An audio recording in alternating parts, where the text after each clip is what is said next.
여러분 안녕하세요. 크리스마스의 정은 작가입니다. 오늘은 파리 에펠탑 이야기 해볼게요. 시작하기 전에 잠시 15초 정도 채널 소개해 볼게요. 본 파리에서 거북선 찾기 시리즈는 제가 2022년에 파리에 한 달 동안 체류하며 거북선 찾기 대모험을 했던 이야기들을 정리해서 올려보내고 있는 시리즈입니다. 2024년에 거북선 문지의 이야기라는 소설을 발표한 예정인데 소설과 더불어 제가 역사 고증을 위해 한국과 프랑스를 오가며 거북선의 흔적을 찾은 뒷이야기들을 정리해서 공유하고 있습니다. 또 꼭 제 소설이 관심사가 아니시라 하더라도 모든 에피소드에 가능하면 인문사와 역사 이야기를 첨부하여 교육 채널로서의 기능을 하도록 주의를 기울이고 있으니 편히 감상하시며 역사, 인문사, 문화 이야기를 함께 해요. 오늘은 저와 함께 프랑스 파리의 에펠탑 구경 가실까요? 에펠탑은 1889년에 완공되었는데요. 건축가인 귀스타프 에펠의 이름을 땄습니다. 1889-100은 무엇이죠? 1789, 1789, 바로 프랑스 혁명이 벌어진 연도입니다. 1789, 역사에서 아마 가장 외우기 쉬운 연도일 거예요. 거기에 플러스 100을 하면 에펠탑의 생일이 됩니다. 에펠탑은 프랑스 혁명 100주년 기념 파리 만국 박람회를 상징하기 위한 건축물로 만들어졌습니다. 박람회가 열린 마르스 광장 출입 관문에 위치해 있는데요. 대부분의 관광객들이 낮 시간에 에펠탑을 관람하기 위해 가는 바로 그 광장입니다. 저녁에는 세네강을 넘어 좀 더 고지대에 위치한 11 노방불 거리에 가서 구경하는 것이 좋습니다.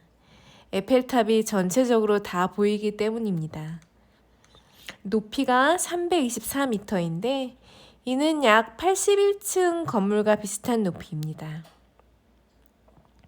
1930년 미국의 크라이슬러 빌딩이 만들어지기 전까지 세계에서 가장 높은 건축물이었는데요. 이러한 마천루로서의 의미를 제외하면 꽤 오랜 세월 동안 아주 많은 욕을 먹은 악명 높은 건물이기도 합니다. 예를 들어 사람으로 치면 피부를 덮어주지 않고 철골 구조를 다 드러낸 모습이 흉물스럽다고 특히 프랑스 사람들이 혐오해왔던 것입니다. 그러한 인식이 바뀌기 시작한 것은 에펠탑이 오랜 세월 동안 파리의 랜드마크로서 온 세계 관광객들을 끌어모았고 또 각종 드라마에 프랑스를 상징하는 배경으로 쓰이며 자신의 역할을 꾸준히 묵묵히 해냈기 때문입니다. 오랜 세월의 공이 프랑스 사람들의 마음을 돌려놓았고 철거될 위기마저 넘기게 해준 것이지요. 진작에 해체될 위험이 여러 번 있었습니다만 스스로 가치를 입증해낸 것입니다. 우리나라에서는 파리바게트 빵집 로고에 에펠탑이 차용되며 더더욱 친숙하기만 합니다. 잠깐 저의 개인 에피소드를 좀 소개하고 넘어가고 싶습니다. 파리바게트의 에펠탑 로고를 그린 사람은 제가 정말 여러 차례 함께 일한 영국의 인테리어 디자인 스튜디오 JHP의 라지 사장님입니다. JHP는 정말 유명한 세계적인 디자인 에이전시인데 우리나라 현대백화점을 포함한 갤러리아 백화점, 이런저런 백화점, 호텔, 면세점을 상당수 디자인한 회사였습니다. 코로나 때 스튜디오를 문 닫게 되었는데 우리나라 인테리어 디자인 문화에 큰 기여를 했습니다. 한국을 진심으로 사랑했던 라지 사장님과 스티브 사장님을 이 자리에서 기억하고 싶습니다.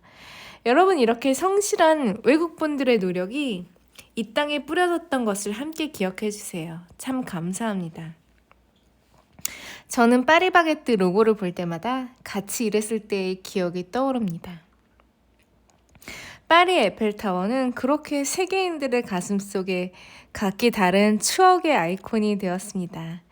또 하나 에펠탑이 의미 있는 이유는 철의 시대를 알리는 신호탄이 된 것입니다. 1888년 하면 이제 막 철근 고층 빌딩이 들어서기 시작한 시대이니까 사람들은 도대체 다가올 새로운 시대는 어떤 느낌일까 하고 경외심에 사로잡혔던 거죠. 지금 이것을 보고 계신 청소년 여러분들은 정말 상상하기도 어려우시겠지만 약 130년 전만 하더라도 고층 빌딩이 거의 없었다는 것 상상이 되시나요? 어느 시골 마을을 가면 볼 수 있는 2층, 3층짜리 건물들 그런 것들이 다였습니다. 곳에 에펠탑도 만들어지고 크라이슬러 빌딩도 만들어지고 우주선도 발사되었으니 정말 약 100년 사이에 인류는 놀라운 기적을 만들어낸 것입니다. 당시 사람들은 에펠탑을 보며 다가올 어마어마한 산업시대의 신호탄으로 여겼던 것 같습니다. 제가 지금 집필하고 있는 소설 거북선 문지의 이야기를 집필하며 역사 고증을 위해 다양한 노력들을 하고 있는데요. 파리에서 독일에서 우리나라에서 조사 과정을 거치면서 저는 거북선이 철갑선이었다는 확신을 가지게 되었습니다. 소설의 중반부에 조선시대 칠성이라는 남자 주인공이 한산도 대첩에서 활약하는 철갑 거북선을 보면서 다가올 미래가 철의 시대가 될 것이라고 예언 아닌 예언을 하는 장면이 있는데요.